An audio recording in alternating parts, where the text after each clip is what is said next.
கர்த்தருடைய வார்த்தைக்கு சொல்லுவோம், திருப்பிக் கொள்வோம். யோவான் எழுதின சுவிசேஷம், யோவான் எழுதின சுவிசேஷம் 3ஆம் அதிகாரம். தேவன் தம்முடைய ஒரே பேரான குமாரனை விசுவாசிக்கிறவன் எவனோ அவன் கெட்டு போகாமல் நித்திய ஜீவனை அடையும்படிக்கு அவரை தந்தருளி இவ்வளவாய் உலகத்தில் அன்பு கூர்ந்தார். ஜெபிப்போம். நல்ல பிதாவே, கர்த்தராகிய இயேசு நாமத்தில் உம்முடைய சமூகத்திலே நாங்கள் வருகிறோம். ஆசீர்வதிக்கப்பட்ட அந்த வேலைக்காக நாங்கள் உமக்கு நன்றி செலுத்துகிறோம். யாரிடத்திலே போவோம்? நித்திய ஜீவ வசனங்கள் உம்மிடத்தில் உண்டே என்று நாங்கள் சத்திய வேதத்திலே வாசிக்கிறோமே. தகப்பனே, நித்திய ஜீவனுக்காக உமக்கு ஸ்தோத்திரம், நித்திய ஜீவ வசனங்களுக்காக உமக்கு ஸ்தோத்திரம். உடைய வசனங்களை கொண்டு, உடைய வார்த்தைகளை கொண்டு எங்களோடு நீர் பேசும், எங்களுடைய உள்ளத்திலே எழுதும், பதியும், எங்களுடைய மனதிலே பெரிய மாற்றத்தை உண்டாக்கும். உடைய வார்த்தை கொண்டு எங்களுடைய எண்ணங்களிலே பெரிய மாற்றத்தை இது ஏற்படுத்துகிறபடியால் உமக்கு ஸ்தோத்திரம். இயேசு நாமத்தில் பிதாவே, ஆமென். மறுபடியும் வாசிக்கிறேன், கவனிங்கள். தேவன் தம்முடைய ஒரே பேரான குமாரனை விசுவாசிக்கிறவன் எவனோ அவன் கெட்டு போகாமல் நித்திய ஜீவனை அடையும்படிக்கு அவரை தந்தருளி இவ்வளவாய் உலகத்தில் அன்பு கூர்ந்தார். ஆண்டவராகிய இயேசு கிறிஸ்துவை ஏற்றுக்கொள்ளாதவர்கள் இந்த கால வேளையிலே இருப்பில் என்று சொன்னால், ஆண்டவராகிய இயேசு கிறிஸ்துவை உடைய சொந்த ரட்சகராக, உடைய ஆண்டவராக, உடைய தேவனாக உடைய உள்ளத்திலே இல்லத்திலே நீங்கள் ஏற்றுக்கொள்ள வேண்டும். உடைய இருதயத்திலே நீங்கள் ஏற்றுக்கொள்ள வேண்டும். இயேசுவே, நீர் என் ஆண்டவர், எனக்காக கல்வாரி சிலுவையிலே மரித்தீர், அடக்கம் பண்ணப்பட்டீர், 3ஆம் நாள் உயிர் தெழுந்தீர், உம்மை என்னுடைய ஆண்டவராக நான் ஏற்றுக்கொள்ளுகிறேன் என்று இருதயத்திலே விசுவாசித்து வாயினாலே அறிக்கை செய்து இயேசுவை நீங்கள் ஏற்றுக்கொள்ள வேண்டும். ஏன் ஏற்றுக்கொள்ள வேண்டும்? இந்த வசனம் சொல்லுகிறது, அவரை விசுவாசிக்கிறவன் எவனும் கெட்டு போக மாட்டான் என்று. எனவே கெட்டு போய் கிடக்கிற வாழ்க்கை, கெட்டு போய் கிடக்கிற குடும்பங்கள் பாருங்க, வாழ்ந்து சுகமா இருக்க வேண்டும் என்றால் முதலாவது ஒரு மனுஷன், முதலாவது ஒரு மனுஷி இயேசுவை ஆண்டவராக ஏற்றுக்கொள்ள வேண்டியது மிகவும் அவசியமாக இருக்கிறது. இயேசுவை ஆண்டவராக ஏற்றுக்கொள்ளும் பொழுதுதான் பாருங்க, வியாதியின் வாழ்க்கை, சாபத்தின் வாழ்க்கை, தரித்திரத்தின் வாழ்க்கை, தோல்வியின் வாழ்க்கை நல்ல வாழ்க்கையாக, ஆசீர்வாதத்தின் வாழ்க்கையாக, சுகத்தின் வாழ்க்கையாக, ஆரோக்கியத்தின் வாழ்க்கையாக, வெற்றியின் வாழ்க்கையாக மாறும். எனவே உங்களுடைய நல்வாழ்வுக்காக, உங்களுடைய ஆசீர்வாதத்துக்காக, உங்களுடைய நல்ல எதிர்காலத்துக்காக, உங்களுடைய நன்மைக்காக ஆண்டவராய் இயேசு கிறிஸ்துவை ஏற்றுக்கொள்ளாதவர்கள் ஆண்டவராய் இயேசு கிறிஸ்துவை ஏற்றுக்கொள்ளுங்கள். நிச்சயமாகவே ஆண்டவராய் இயேசு கிறிஸ்து உங்களுடைய கண்ணீர் யாவையும் துடைப்பார், உங்களுடைய சுகமாக்குவார், உங்களுடைய தரித்திரத்தை யாவையும் போக்குவார், வாழ வைப்பார், அநேகருக்கு ஆசீர்வாதமாக எடுத்து நிறுத்துவார். எனவே ஆண்டவராய் இயேசு கிறிஸ்துவை ஏற்றுக்கொள்ளாதவர்கள் ஆண்டவராய் இயேசு கிறிஸ்துவை ஏற்றுக்கொள்ளுங்கள். அது மட்டுமல்ல, கடந்த பல வாரங்களாக God is our Father, தேவன் நம்முடைய தகப்பன் என்கிற தலைப்பிலே ஒரு தொடர் போதனையை நாம் ஞாயிற்றுக்கிழமை காலை ஆராதனைகளிலே நாம் பார்த்து கொண்டு வருகிறோம். அது மட்டுமல்ல, இப்பொழுது இதில் நம்முடைய தகப்பன் எப்படிப்பட்ட தகப்பனாக இருக்கிறார் என்பதை நாம் பார்த்து கொண்டு வருகிறோம்.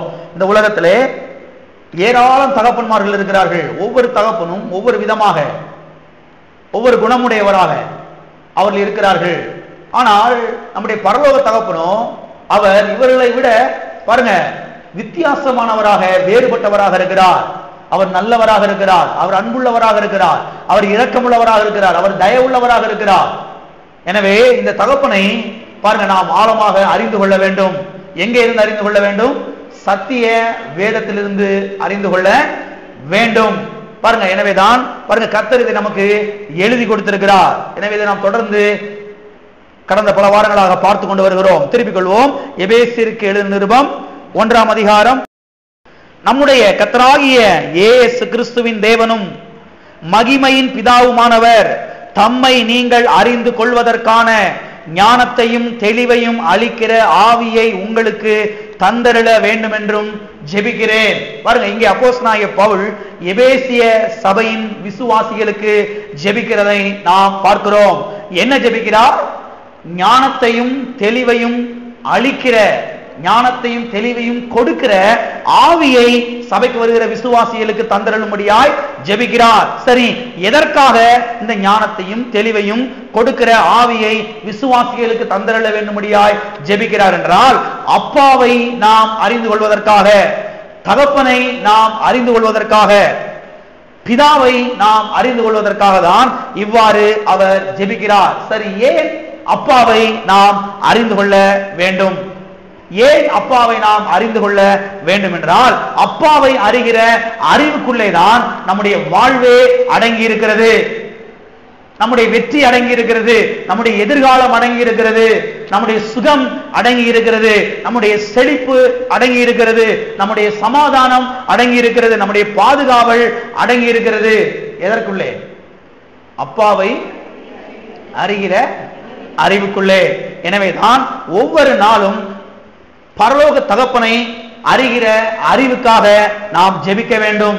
எதற்காக ஜெபிக்கிறோமோ ஜெபிக்கலையோ, இதற்காக அதிகமாய் அடிக்கடி நாம் ஜெபிக்க வேண்டியது அவசியமாக இருக்கிறது. எத்தனை பேர் இதுக்காக ஜெபிக்கிறீங்க? ஜெபத்துல போய் இதுக்காக முதலாவது ஜெபிக்கணும். ஆண்டவரே அதை தாங்க, இதை தாங்க, தப்பு இல்லை. ஆனா முதலாவது எதுக்காக ஜெபிக்கணும்? தகப்பனே, உம்மை அறிகிற அறிவினாலே என்னை நிரப்பும், உம்மை அறிந்து கொள்ளும்படி என்னுடைய மனதை திறந்தருளும், என்னுடைய கண்களை பிரகாசமாக்கும். பரிசுத்த ஆவியானவரே, இந்த இயேசுவை குறித்த வெளிப்பாடு எனக்கு தாரும், பரலோக தகப்பனை குறித்த வெளிப்பாடு எனக்கு தாரும், சத்திய வேதத்தை குறித்த வெளிப்பாடு எனக்கு தாரும் என்று அடிக்கடி ஜெபிக்க வேண்டும். ஜெபிக்கும் பொழுதுதான் பாருங்க நம்முடைய வாழ்க்கை தராதரம் உயர ஆரம்பிக்கும். ஆமென். நம்முடைய சரீரம் சுகமடையும், நம்முடைய குடும்பம் வாழ்ந்து சுகமா இருக்கும். எப்பொழுது? தகப்பனை அறிகிற அறிவிலே வளரும் பொழுது. எனவே ஒவ்வொரு நாளும் இதற்காக நீங்கள் ஜெபியுங்கள். அது மட்டுமல்ல, இப்பொழுது நம்முடைய தகப்பன் எப்படிப்பட்ட தகப்பனாக இருக்கிறார் என்பதை நாம் பார்த்து கொண்டு வருகிறோம். இதில் இதுவரைக்கும் 10 காரியங்களை நாம் பார்த்திருக்கிறோம். 11வது காரியத்தை நாம் பார்க்க ஆரம்பித்தோம். 11வது காரியம் என்னவென்றால், குடும்பத்தை குறித்து அக்கறை உள்ள தகப்பன். குடும்பத்தை குறித்து அக்கறை உள்ள தகப்பன். எல்லா காரணங்களை வைத்து சொல்லுவோம். என்னுடைய தேவன் என்னுடைய குடும்பத்தை குறித்து அக்கறை உள்ள தகப்பனாக இருக்கிறார். சரி, இன்றைக்கு இதை தொடர்ந்து இன்னும் சில காரியங்களை நாம் பார்ப்போம். கவனிங்க, நம்முடைய தகப்பன் குடும்பத்தை கட்டி எழுப்புகிற தகப்பனாக இருக்கிறார். எல்லாரும் கரங்களை வைத்து சொல்லுவோம். என்னுடைய தகப்பன் என்னுடைய குடும்பத்தை கட்டி எழுப்புகிற தகப்பனாக இருக்கிறார். எத்தனை சந்தோஷமா இருக்கிறீங்க? கர்த்தர் குடும்பத்தை கட்டி எழுப்புகிறார். நம்முடைய தகப்பன் குடும்பத்தை உடைக்கிற தகப்பன் அல்ல. நம்முடைய தகப்பன் குடும்பத்தை பிரிக்கிற தகப்பன் அல்ல.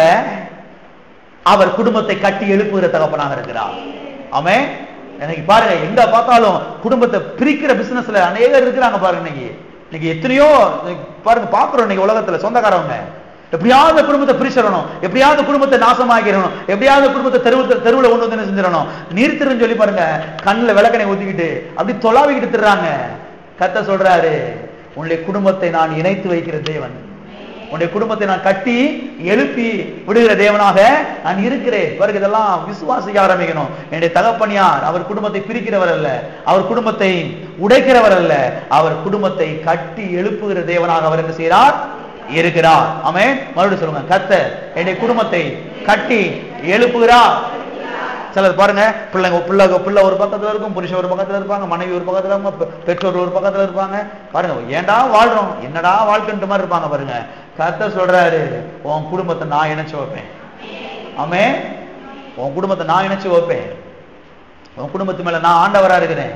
நிச்சயமா உன் குடும்பத்தை நான் இணைச்சு வைப்பேன். ஆமா. எனவே நம்முடைய தேவன் யார் என்றால், அவர் குடும்பத்தை கட்டி எழுப்புகிற தேவனாக இருக்கிறார். வாசிப்போம். மார்க் எழுதின சுவிசேஷம், மார்க் 5:15.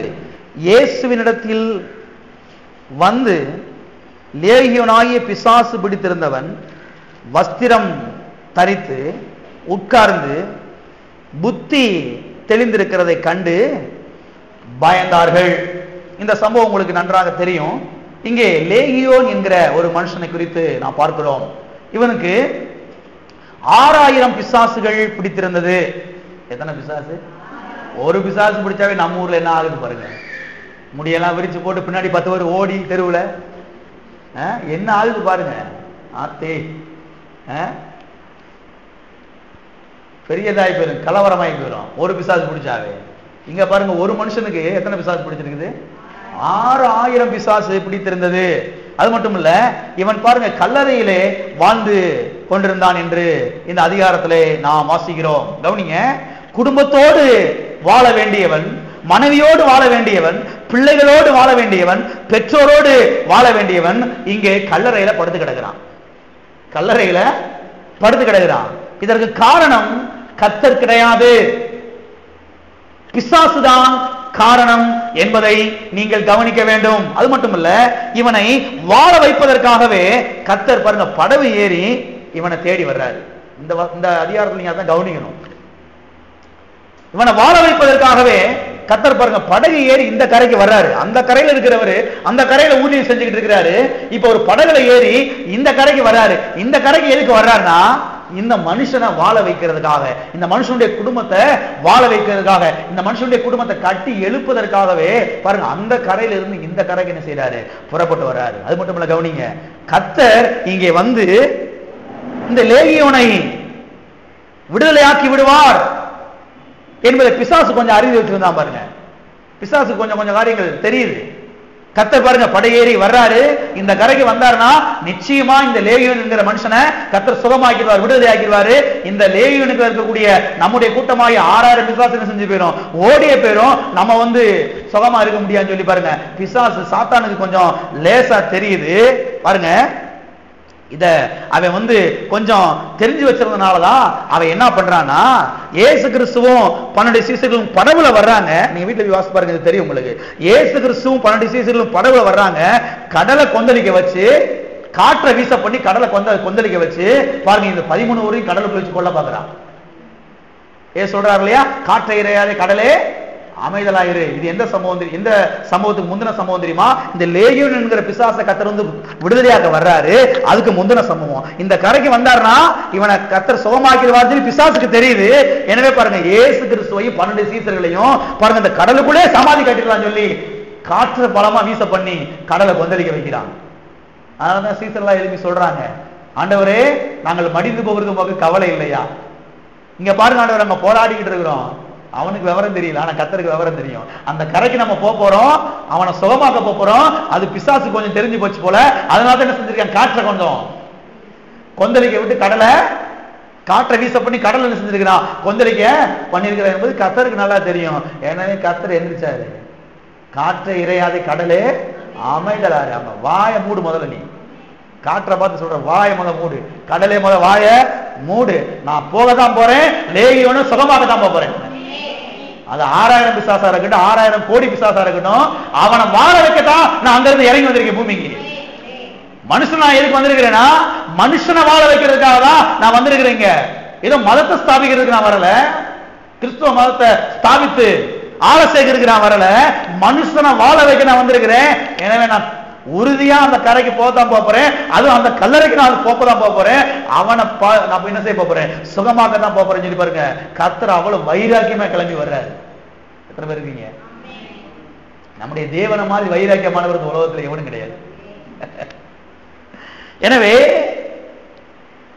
அன்றைக்கும் சரி, இன்றைக்கும் சரி, என்றைக்கும் சரி, பிசாசு ஜனங்களை அழிக்கிற வேளையில் இருக்கிறான். அவன் குடும்பங்களை அழிக்கிற வேளையில் இருக்கிறான். ஆனால் ஆண்டவராக இயேசு கிறிஸ்துவோ அன்றைக்கும் சரி, இன்றைக்கும் சரி, என்றைக்கும் சரி, அவர் குடும்பங்களை கட்டி எழுப்புகிற பிசினஸ்ல அவர் இருக்கிறார். குடும்பங்களை வாழ வைக்கிற பிசினஸ்ல இருக்கிறார். மனிதனை வாழ வைக்கிற பிசினஸ்ல இருக்கிறார். எனவேதான் ஆண்டவராக இயேசு கிறிஸ்து இந்த பூமிக்கு வந்தப்ப சொன்னாரு, நானோ அவைகளுக்கு வாழ்வு உண்டாயிருக்கவும் அந்த வாழ்வு பரிபூர்ணப்படவும் செய்தேன். வந்தேன். எதுக்குயா நீர் வந்தீரு? மனுஷனை வாழ வைக்க வந்தேன். எதுக்கு இயேசுவே நீர் வந்தீரு? குடும்பங்களை வாழ வைக்க நான் வந்தேன். இயேசு கிறிஸ்துவின் பேச்ச பாருங்க, மக்களை வாழ வைக்கிறதுக்காக, குடும்பங்களை வாழ வைக்கிறதுக்காக தான் பரலோகத்தின் தேவன் மனுஷனாக இந்த பூமிக்கு என்ன செய்தார், வந்தார் என்பதை தெரிந்து கொள்ளுங்கள். எனவே அன்றைக்கு, இன்றைக்கு, என்றைக்கு சரி, நம்முடைய தேவன் யார்? அவர் குடும்பங்களை வாழ வைக்கிற தேவன். ஆமென். அது மட்டும் இல்ல, கர்த்தர் பாருங்க இவனை வந்து கல்லறைக்கு தேடி வர்றாரு. தேடி வந்து இவன் என்ன செய்யறாரு, விடுதலை ஆகிறாரு. விடுதலை ஆக்கின பிறகு மறுபடியும் பாருங்க இயேசு இந்த கரைக்கு கிளம்பி வர்றாரு, இவனை சுகமாக்குறாரு, விடுதலை ஆகிறாரு. மறுபடியும் படகு ரெடியா இருக்குது. படகுல ஏறி அந்த கரைக்கு போறதுக்கு அவர் ரெடியா கிளம்பி போறாரு. அப்பொழுது இந்த மனுஷன் இருக்கிறானே, இந்த லேகியோன்ங்கிற மனுஷன் சுகமானான் இல்லையா, விடுதலை ஆனான் இல்லையா, இந்த மனுஷன் ஆண்டவரை பார்த்து ஒரு வார்த்தை சொல்றான். என்ன சொல்றான்? வாசிப்போம். 5ஆம் அதிகாரம் 18ஆம் வசனம் 19ஆம் வசனம்.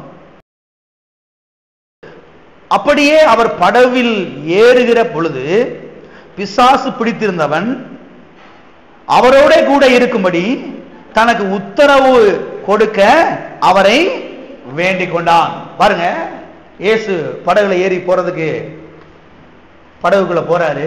உடனே இந்த சுகமானவன் சொல்றான், ஆண்டவரே நான் எப்பவுமே உங்க கூட இருக்கிறதுக்கு எனக்கு உத்தரவு கொடுங்க ஆண்டவரேன்னு சொல்லி கேட்கிறான். எப்பவுமே உங்க கூட இருக்கிறதுக்கு எனக்கு என்ன செய்யுங்க, உத்தரவு கொடுங்க ஆண்டவரேன்னு சொல்லி கேட்கிறேன். உடனே ஆண்டவர், தம்பி ஊழிய செய்யறதுக்கு ஆள் இல்லைன்னு நினைச்சேன், நல்ல வேலைக்கு நீ வாய் திறந்து கேட்டு வாப்பா அப்படின்னு கூப்பிடல. கவனிங்க, அப்படின்னு கூப்பிடல. ஏசு என்ன தெரியுமா சொன்னாரு? வாசிப்போம் 19ஆம் வசனம். ஏசு அவனுக்கு உத்தரவு கொடாமல், எல்லாம் சொல்லுங்க, ஏசு அவனுக்கு உத்தரவு கொடாமல். இது என்ன ஏசு இப்படி? அவன் வர்றேன்றா, இவர் வேணான்றாரு. அவன் ஊழியத்துக்கு வர்றேன்றா, ஊழியத்துக்கு வரவன வேணான்றாரு. இவரு, ஆண்டவரே நான் உங்க கூட வர்றேன் அப்படின்னு சொல்றேன், இவர் வேணான்றாரு. ஏன் திரும்ப வேணான்னு சொன்னாரு? வாசிக்கிறேன். நீ உன் இனத்தாரிடத்தில் உன் வீட்டுக்கு போய், எல்லாம் சொல்லுங்க, உன் வீட்டுக்கு போய். எங்க போய்? அப்பா தம்பி ஊழிய செய்யறதுக்கு ஆளுநர் இருக்கிறாங்க, ஆனா உனக்காக உன் மனைவி காத்துக்கிட்டு இருக்கிறா, முத அங்க போ. நம்முடைய தேவன் குடும்பங்களை வாழ வைக்கிற தேவன். உன் பிள்ளைங்க காத்துக்கிட்டு இருக்காங்கப்பா, எங்க அப்பா எப்ப வருவார் விடுதலையாகி சுகமாகி சொல்லி அவங்க காத்துக்கிட்டு இருக்கிறாங்க, நீ வீட்டுக்கு போ. உன் பெற்றோரெல்லாம் காத்துக்கிட்டு இருக்கிறாங்க, என் பிள்ளை எப்ப விடுதலையாகி வீட்டுக்கு வர மாட்டான்னு சொல்லி ஏங்கிக்கிட்டு இருக்கிறாங்க, முதல் உன் வீட்டுக்கு போ.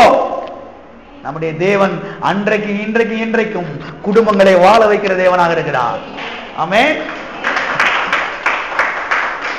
இன்னைக்கு இதே இடத்துல வேற யாராவது இருந்திருந்தா, ஒரு பாஸ்டர் இருந்தார், என்ன பண்ணிருப்பாரு? நல்லா போச்சுப்பா, வேலை செய்யறதுக்கு ஆள்ல நினைச்சு முதல்ல கிளம்பி வா, பொட்டி பொடிக்க தூக்கிட்டு முதல்ல ஊழியத்துக்கு வா, அசிஸ்டன்ட் பாஸ்டர் ஆயிடலாம், வா, நீ உதவி போதகரா ஆயிடலாம், நீங்க வேலை செய்யறதுக்கு ஆள் பத்தல, நீ கிளம்பி வான்னு சொல்லியிருப்பாரு வேற ஆள்லாம். ஆண்டவர் சொல்றாரு, முதல்ல வீட்டுக்கு போ. உன் மனைவி காத்துக்கிட்டு இருக்கா, உன் பெற்றோர் காத்துருக்காங்க, உன் பிள்ளைங்க காத்துக்கிட்டு இருக்காங்க, உன் சொந்த பந்தமெல்லாம் காத்துக்கிட்டு இருக்காங்க, முதல்ல போய் கர்த்தரினை சுகமாக்கி இருக்காருன்னு காமி. காமிச்சு அங்கேயே இருந்து இந்த இயேசு நல்லவர் சொல்லி சொல்லு, அங்க போய் சொல்லு. உன் சொந்த பந்தங்களுக்கு சொல்லு, உன் உறவினருக்கு சொல்லு, உன் சித்தப்பா பெரியப்பாக்கெல்லாம் சொல்லு, இந்த இயேசுனை விடுதலையாக்கி இருக்கிறாரு, இயேசுனை தேடி வந்து என்னை சுகமாக்கினார் சொல்லி அங்க பக்கத்து வீட்டுக்காரங்களுக்கு எல்லாம் சொல்லு. போய் நீ அங்கங்க ஊழியத்துக்கு வரலாம் இருக்கட்டும்பா, முதல்ல அங்க போ, உன் வீட்டுக்கு போ, உன் குடும்பத்துக்கு போ, பிறகு பக்கத்துல இருக்கவங்களுக்கு எல்லாம் சொல்லு என்று கர்த்தர் சொல்லுகிறதை இங்கே நான் பார்க்கிறோம். எத்தனை பேர் இருக்கிறீங்க? வேற ஆளா இருந்தா எப்படி இருந்திருக்கும்? தம்பி ரொம்ப நல்லதா போச்சு, ஊழிய செய்யறதுக்கு ஆளு இல்லைன்னு நினைச்சேன், நீ வர்றேன்னு சொல்ற, வாப்பா வான்னு சொல்லி கூப்பிட்டுருப்பாங்க. ஆனா கர்த்தர் பாருங்க என்ன சொல்றாரு, முதலாவது உன் வீட்டுக்கு என்ன செய்ய, நீ இப்போ பிறகு என்ன செய்யலாம், நீ ஊழியத்தை பார்க்கலாம். கர்த்தருடைய சுபாவத்தை பாருங்க, இதான் கர்த்தருடைய சுபாவம். எனவே நம்முடைய தேவன் குடும்பங்களை வாழ வைக்கிற தேவனாய் இருக்கிறார். உங்களையும் உங்கள் குடும்பங்களை கர்த்தர் வாழ வைப்பாராக. ஆமென். கர்த்தர் உங்களையும் உங்கள் குடும்பங்களையும் வாழ வைப்பாராக, பாதுகாப்பாராக, பராமரிப்பாராக, போஷிப்பாராக, உங்களுடைய தேவையெல்லாம் கர்த்தர் சந்திப்பாராக. எத்தனை பேர் விசுவாசிக்கிறீங்க? வீட்டுக்கு போக சொல்லிட்டே போங்க, கர்த்தரின் குடும்பத்தை வாழ வைக்கிறவர், கர்த்தரின் குடும்பத்தை வாழ வைக்கிறவர், கர்த்தரின் குடும்பத்தை வாழ வைக்கிறவர். கர்த்தரின் குடும்பத்தை உடைக்கிறவர் கிடையாது, பிரிக்கிறவர் கிடையாது, நாசமாக்குறவர் கிடையாது, அது பிசாசு பண்றான். இதன் மத்தியிலே கர்த்தர் என் குடும்பத்தை வாழ வைப்பதற்கு அவர் வைராக்கியமா இருக்கிறார். இதை விசுவாசியுங்கள். நான் சொல்லுகிறேன், நிச்சயமாய் உங்கள் குடும்பம் வாழ்ந்து சுகமாக இருக்கும். ஆமென். பாருங்க, இன்னொரு சம்பவத்தை புதிய ஏற்பாட்டில் நம்ம பார்க்கிறோம். லூக்கா சுவிசேஷம் 7ஆம் அதிகாரத்துல அங்க பாருங்க, ஒரு விதவை, நாயினூறு விதவைன்னு சொல்லி எழுதப்பட்டிருக்கிறது. ஏற்கனவே விதவை, அவன் புருஷன் இல்ல, இப்ப அவனுக்கு இருந்தது ஒரே ஒரு மகன் தான், திருமணமாகாதவன், கொஞ்சம் வயசு பையன், அவன் செத்து போயிட்டான். அவனுக்கு அந்த பெண்ணுக்கு இருந்த ஒரே நம்பிக்கை மகன் தான், புருஷனும் இல்ல, இப்ப மகனும் செத்து போயிட்டான். பாருங்க, நிலை குலைந்து போய் என்ன செய்ய போறோம், எப்படி வாழ போறோம் சொல்லி பாருங்க, அப்படி நிலை குலைந்து போய் தவித்து கொண்டிருக்கிறாள். செத்தவனை அழுது இழுது எல்லாம் முடிச்சு கல்லறை தூக்கிட்டு போறாங்க, பாடையில தூக்கிட்டு போயிட்டு இருக்கிறாங்க, பாடையில வச்சு தூக்கிட்டு போயிட்டு இருக்கிறாங்க கல்லறையில புதைக்கிறதுக்கு. ஊரே திரண்டு புதைக்கிறதுக்கு போயிட்டு இருக்குது. இந்த அம்மாவை பாருங்க, அழுகாதமா சொல்லி ஆறுதல் படுத்தி, சொந்தக்காரவங்களாம் ஆறுதல் படுத்தி தைரியப்படுத்தி கூட்டிட்டு போய்கிட்டு இருக்கிறாங்க. இங்கிட்டு பணம் போய்கிட்டு இருக்குது, ஏசாப்புல இயேசு வர்றாரு. இங்கிட்டு இருந்து பணத்தை தூக்கிட்டு போயிட்டு இருக்காங்க, எதிர்த்தாப்புல இயேசு அவருடைய சீசர்கள் அங்கிருந்து கிளம்பி வர்றாங்க. இங்கிட்டு இருந்து ஒரு மரண கூட்டம் போகுது, அங்கிட்டு இருந்து ஒரு ஜீவ கூட்டம் பரப்பிட்டு வந்துகிட்டு இருக்குது. இங்கிட்டு இருந்து ஒரு மரண பவனி போய்கிட்டு இருக்குது, அங்கிட்டு இருந்து ஒரு ஜீவ பவனி வந்துகிட்டு இருக்குது. ரெண்டு ஒன்னோட மீட் பண்ணுது. மரணமும் ஜீவனும் சந்திக்குது, மரணமும் ஜீவனும் மீட் பண்ணுது. கர்த்தர் வந்தாரு, பாடை கீழே இறக்கு, பாடை கீழே இறக்கு, கல்லறைக்கு கொண்டு போக கூடாது, இவனை எழுப்புறதுக்காக நான் அங்கிருந்து செஞ்சிருக்கிறேன், வந்திருக்கிறேன் அப்படின்னு சொல்லி பாருங்க. கர்த்தர் வந்தாரு. கர்த்தர் சொன்னாரு, வாலிபனே எழுந்துரு. வாலிபனே, வீட்டுல போய் வாசித்து பாருங்க, லூக்கா எழுதின சுவிசேஷம் 7ஆம் அதிகாரத்துல 11ஆம் வசனம் முதல் 15ஆம் வசனம் வரைக்கும் இருக்குது. வாலிபனே எழுந்துருன்னு சொல்லி சொன்னார் பாருங்க. அவன் எழுந்திருச்சான். அவன் என்ன செஞ்சான்? எழுந்திருச்சான். எழுந்த உடனே என்ன செஞ்சார் கர்த்தர்? அந்த வசனத்தை மாத்திரம் வாசிப்போம். 15ஆம் வசனம், லூக்கா எழுதின சுவிசேஷம் 7ஆம் அதிகாரம், லூக்கா எழுதின சுவிசேஷம் 7ஆம் அதிகாரம் 15ஆம் வசனம். மரித்தவன் எழுந்து உட்கார்ந்து பேச தொடங்கினான். என்ன செஞ்சான்? மரித்தவன் எழுந்து அப்புறம் உட்கார்ந்து அப்புறம் என்ன செஞ்சான்? நல்லா ஹாயா உட்காந்து பேசிட்டு இருக்கான். இதுல பாடம் மேல உட்காந்து ஹாயா பேசிட்டு இருக்கிறான். அடுத்த வசனத்தை கவனிங்கள், அடுத்த வார்த்தை கவனிங்கள். அந்த வார்த்தை கவனிக்கிறதுக்காக நான் வாசிக்கிறதுக்கு நான் விருப்பப்பட்டேன். அவனை அவள் தாயினிடத்தில் ஒப்பு கொடுத்தார். எல்லாம் சொல்லுங்க, அவனை அவள் தாயினிடத்தில் ஒப்பு கொடுத்தார். யார்கிட்ட ஒப்பு கொடுத்தா? அவளுக்கு இருந்தது ஒரே நம்பிக்கை, இந்த பையன் தான். கர்த்தர் பாருங்க, இந்தாடா உங்க அம்மா, பெண்ணை அழாத, இந்த உங்க மான பிடிச்சுக்க அப்படின்னு கர்த்தர் கொடுக்கிறாரு. வேற ஆளா இருந்தா என்ன நடந்திருக்கும்? நான் உயிரோட எழுப்பியிருக்கேன், ஒழுங்க மரியாதை ஊழியத்துக்கு வந்துரு, இல்லைன்னா மறுபடியும் செத்து போயிருவ நீ அப்படின்னு பயமுறுத்திருப்பாங்க. கர்த்தர் உனக்கு உயிரை கொடுத்திருக்கிறாரு, நீ ஊழியத்துக்கு வரமாட்டேன்னு சொல்ற, சீக்கிரம் நீ செத்து போயிருவ அப்படின்னு பயமுறுத்திருப்பாங்க. கர்த்தர் சொல்றாரு, இந்தா பிடிச்சுக்க, ஓ சந்தோஷமாயிரு, உன் புருஷன் தான் இல்ல, இன்னைக்கு உன் மயம் இருக்கிறான், நான் உனக்கு வாழ்வு கொடுக்கிற தேவன், உன் குடும்பத்தை வாழ வைக்கிற தேவன், உன் குடும்பத்தை கட்டி எழுப்புகிற தேவன் என்பதை ஊருக்கெல்லாம் போய் சொல்லு, உன் சொந்தக்காரர்களுக்கெல்லாம் போய் சொல்லி சொல்லி பாருங்க. மகனை ஒப்பு கொடுக்கிறதை இங்கு நாம் பார்க்கிறோம். எனவே நாம் ஆராதிக்கிற தேவன் அன்றைக்கும் இன்றைக்கும் என்றைக்கும் குடும்பங்களை கட்டி எழுப்புகிற தேவனாக இருக்கிறார், குடும்பங்களை வாழ வைக்கிற தேவனாக இருக்கிறார். அவர் குடும்பங்களை பிரிக்கிற தேவன் அல்ல, தாயிட்டிருந்து பிள்ளையை பிரிக்கிற தேவன் அல்ல, பிரிந்த பிள்ளையை தாயிடத்திலே சேர்த்து வைக்கிற தேவனாக இருக்கிறார். ஆமென். சில பிள்ளைகள் பாருங்க, உங்களை விட்டு பிரிஞ்சு போயிருக்கலாம், கர்த்தர் விடவே மாட்டாரு, கர்த்தர் விடவே மாட்டார், கொண்டு இணைச்சு வச்சிருவாரு. விசுவாசிக்கிறீங்களா? பாஸ்டர், என் பிள்ளை கொஞ்சம் தூரமா போற மாதிரி தெரியுது, ஏசு கிறிஸ்துவ விலையேற பண்றது தொடர்ந்து தெளிச்சுக்கிட்டே இருங்க அந்த பிள்ளை மேல. எங்க போனா கர்த்தர் தூக்கிட்டு வந்துருவாருங்க, இங்க கர்த்தர் தூக்கிட்டு வந்துருவாரு. அவன் எங்க போனா தப்பிக்கவே முடியாது, எங்க போனா கர்த்தர் விட மாட்டாரு. இயேசு ரத்தம் பூசப்பட்டிருக்கிறதுனால எந்த பிசாசும் தொட முடியாது, அவன் வேற வழியில எங்கேயும் போக முடியாது. எனவே நம்முடைய தேவன் யார் என்பதை நீங்கள் புரிந்து கொள்ள வேண்டும். இதெல்லாம் பாருங்க, புரிந்து கொள்ளும் பொழுதுதான் கர்த்தருடைய ஜெபத்துல போய் தைரியமாய் ஜெபிக்க முடியும், தைரியமாய் கேட்க முடியும், பதிலை பெற்றுக்கொள்ள முடியும். இல்லைன்னா பாருங்க உழந்துட்டு கிடப்போம். எத்தனை விளங்குது? நம்முடைய தேவன் குடும்பங்களை வாழ வைக்கிற தேவனாக இருக்கிறார். அது மாத்திரமல்ல, நம்முடைய தகப்பன் குடும்பத்தை சந்தோஷத்தினாலே சமாதானத்தினாலே நிரப்புகிற தகப்பனாக இருக்கிறார் என்று சத்தியவேதம் சொல்லுகிறது. வாசிப்போம். 122ஆம் சங்கீதம் 7ஆம் வசனம். உன் அலங்கத்துக்குள்ளே சமாதானமும் உன் அரண்மனைக்குள்ளே சுகமும் இருப்பதாக. பாருங்க, கர்த்தருங்க சொல்றாரு, உன் அலங்கத்துக்குள்ளே சமாதானமும். அலங்கம் என்பது காம்பவுண்ட் சவரை குறிக்குது. உன் காம்பவுண்ட் சவர்ல இருந்து உன் வீடு முழுவதும் என்னதான் இருக்கும்? சமாதானம் தான் இருக்கும். வீட்டுக்குள்ள மாத்திரம் கிடையாதுங்க, அந்த அந்த அந்த சமையல் அறைக்குள்ள மாத்திரம் கிடையாது, அந்த மெயின் ஹால்ல மாத்திரம் கிடையாது, அந்த பெட்ரூம்ல மாத்திரம் கிடையாது. காம்பவுண்ட் சவர் இருக்கு, அந்த எல்கையில இருந்து வீடு முழுவதும் என்ன இருக்குமா? சமாதானம் இருக்குமா. ரெண்டாவது என்ன இருக்குமா? சுகமும் இருப்பதாக. ஏதாவது சொல்லுங்க, என்னுடைய வீட்டுக்குள்ளே சமாதானமும் சுகமும் தங்கி இருக்கிறது. ஒவ்வொரு நாள் சொல்லுங்க, என் வீட்டுக்குள்ள சமாதானம் இருக்குது, சுகம் இருக்குது. திரும்ப திரும்ப சொல்ல சொல்ல சொல்ல சொல்ல சமாதானமும் சுகமும் உங்க வீட்டுக்குள்ள நிரம்பி வழிந்து ஓடுவதை நீங்கள் பார்ப்பீர்கள். இந்த வீட்டுக்குள்ள நிம்மதியாவே தூங்க முடியல பாஸ்டர், நீங்க வந்து ஜெபம் பண்ணுங்க பாஸ்டர். நான் ஜெபம் பண்ணி என்ன ஆக போகுது? நீங்க தான் சொல்றீங்கல்ல தூங்க முடியல தூங்க முடியல தூங்க முடியலன்னு சொல்லி. நீங்களே 100 சொல்லிடுறீங்க, ஒரு நாளைக்கு வரவங்க போறவங்கலாம் இந்த வீட்டுக்குள்ள படுத்து நிம்மதியா தூங்க முடியல, தூக்கமே வர மாட்டேங்குது நீங்க சொல்றீங்க. அப்புறம் நான் வந்து என்ன ஜெபம் பண்ண போறேன்? எல்லாம் இருக்கிறீங்களா? நீங்க சொல்லுங்க உங்க வீட்டுக்குள்ள. உங்க வீட்டுக்குள்ள நான் வந்து டெய்லி தூங்குகிறேன், நீங்க தானே உங்க வீட்டுக்குள்ள தூங்குறீங்க. எங்க வீட்டுக்குள்ள நான் தூங்குறேன், அதனால எங்க வீட்டுக்குள்ள நான் சொல்லுவேன் சுகமும் சமாதானமும் நிரம்பி வழிவதாக இந்த வீட்டுக்குள்ளே. அப்ப நீங்க என்ன செய்யணும்? உங்க வீட்டுக்குள்ள நின்றுக்கிட்டு என்னன்னே தெரியல பாஸ்டர், இந்த வீடே சரியில்லை, இது மேற்கு பார்த்த வாசப்படியா இருக்குது, அதனால சரியில்லைன்னு சொல்றாங்க. வீடை காலி பண்ணலாம் நினைக்கிறேன். முதல்ல உங்களை தான் காலி பண்ணணும். முதல்ல உங்களை என்ன செய்யணும்? காலி பண்ண நான் நினைக்கிறேன். சொந்த வீட்டுக்காரன் என்ன பண்ணுவீங்க? சொந்த வீட்டுக்காரன் வீட்டை வாடகை விட்டு அவங்க வேற வீட்டை வாடகை கிடைக்காம பாருங்க. ஐயோ கேட்டா சோசியக்காரன் சொன்னானா, எவனை வந்து சொன்னானா, உங்களுக்கு நேரம் சரியில்லை, அதனால கொஞ்ச நாளைக்கு நீங்க வீடை காலி பண்ணி நீங்க வேற வீட்டுக்கு போங்க சொன்னானா. அதனால ஒருத்தரை கொண்டு வந்து நினைச்சுட்டான், வாடகை வச்சு போட்டு இவங்க வேற வீட்டுக்கு போய் வேற வீட்டுக்கு போனாலும் புத்தி மாறல பாருங்க. நான் சொல்றது விளங்குதா?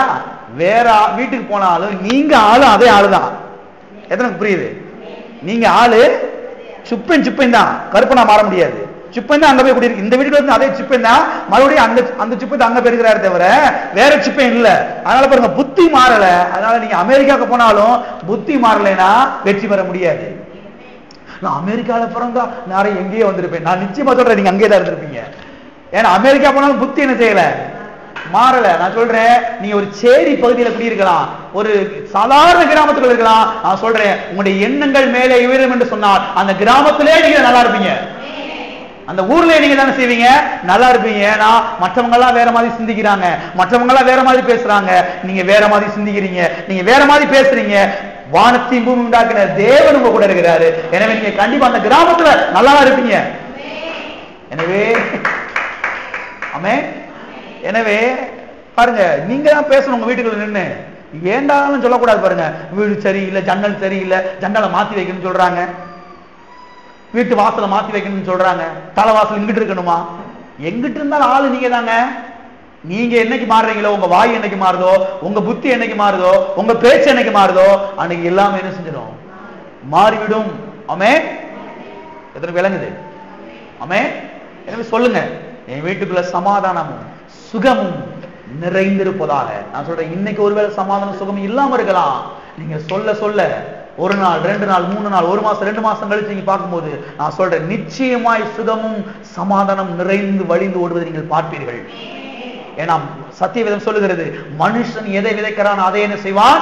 அறுப்பான். இன்னைக்கு பார்த்தா ஒரு விளைச்சல் இல்ல, அந்த வயக்காட்டுல தரிசாதான் கிடக்குது.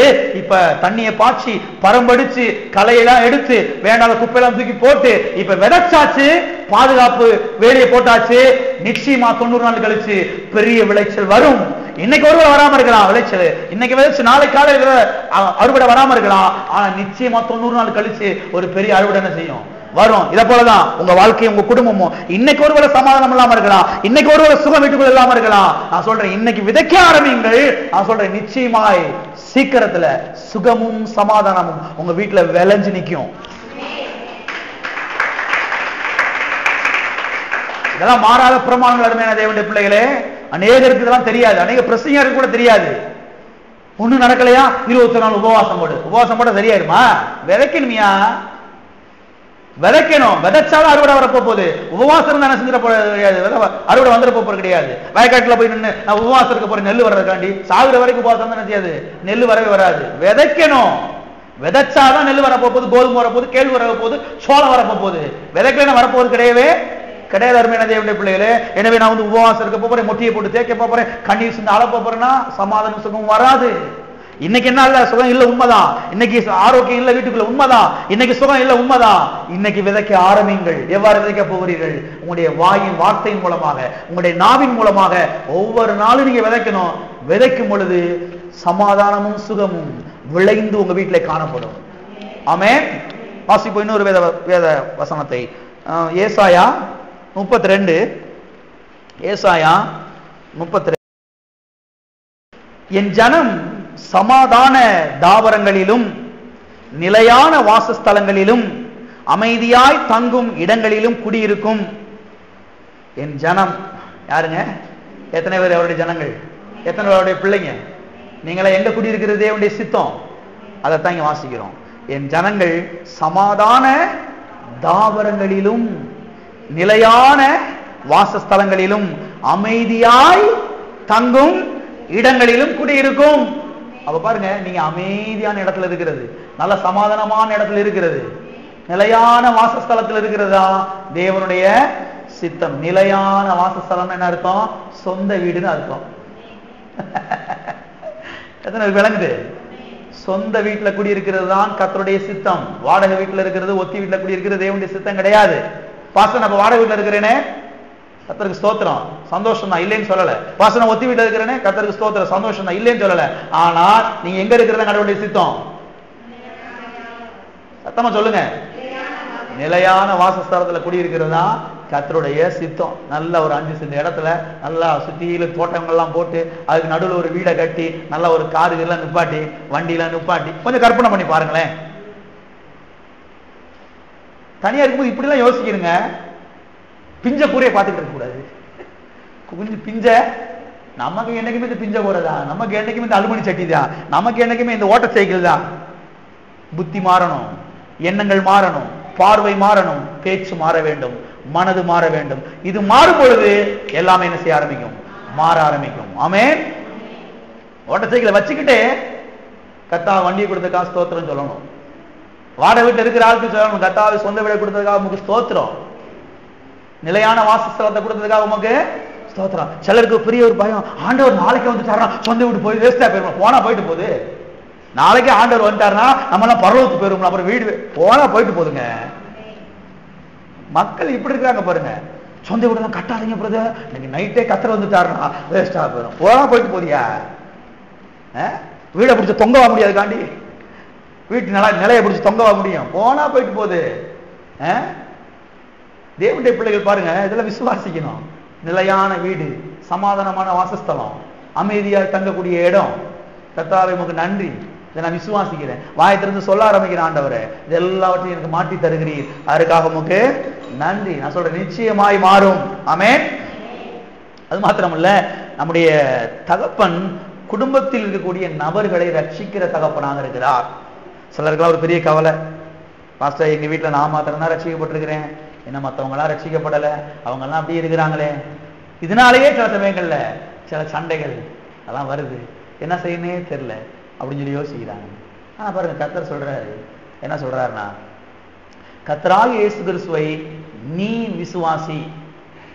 முதலாவது நீ விசுவாசி, அப்பொழுது நீயும் உன் வீட்டாரும் ரட்சிக்கப்படுவீர்கள். வாசிப்போம். அப்போஸ்தலர் நடபடிகள், அப்போஸ்தலர் 16ஆம் அதிகாரம். பாஸ்டர் என் மகன் ரட்சிக்கப்படலையே, என் மனைவி ரட்சிக்கப்படலையே, இன்னும் என் புருஷன் ரட்சிக்கப்படலையே, கவலையே படாதீங்க. கர்த்தர் சொல்றாரு பாருங்க, இன்னும் எங்க அப்பா அம்மாலாம் ரட்சிக்கப்படலையே. அப்போஸ்தலர் 16:31. அதற்கு அவர்கள், கர்த்தராகிய இயேசு கிறிஸ்துவை விசுவாசி, அப்பொழுது நீயும் உன் வீட்டாரும் ரட்சிக்கப்படுவீர்கள் என்று சொல்லி, அப்பொழுது நீ உன் குடும்பத்தாரும் ரட்சிக்கப்படுவீர்கள் என்று சொல்லி, அப்படியே போட்டிருக்குது. குடும்பத்தாரும் போட்டிருக்கா, வீட்டாரும் போட்டிருக்குதா? அது என்ன பாச குடும்பம் அப்புறம் வீடு என்ன? குடும்பம்னா என்னன்னா ஒரு புருஷன் ஒரு மனைவி அவங்களுக்கு பிள்ளைங்க, அதுதான் குடும்பம். வீட்டார்னா உங்க வீட்டுல இருக்க மத்தவங்க எல்லாம், உங்க வீட்டுல வேலை பார்க்குற வேலைக்காரன் கூட ரட்சிக்கப்பட்டுருவான். உங்க வீட்டுல வேலை பார்க்குற வேலைக்காரன் கூட வேலைக்காரி கூட என்ன செஞ்சிருவாங்க? ரட்சிக்கப்பட்டுருவாங்க. வீட்டார் எல்லாருன்னா வீட்டுல இருக்கிற அண்ணன் தம்பி அக்கா தங்கச்சி அப்பா அம்மா கூட பிறந்தவங்க எல்லாரும் என்ன செய்வார்கள்? ரட்சிக்கப்படுவாங்க. அப்ப பாருங்க, முதலாவது நீங்க ஆண்டவர் விசுவாசித்து ஏற்றுக்கொண்டிருக்கிறீங்க.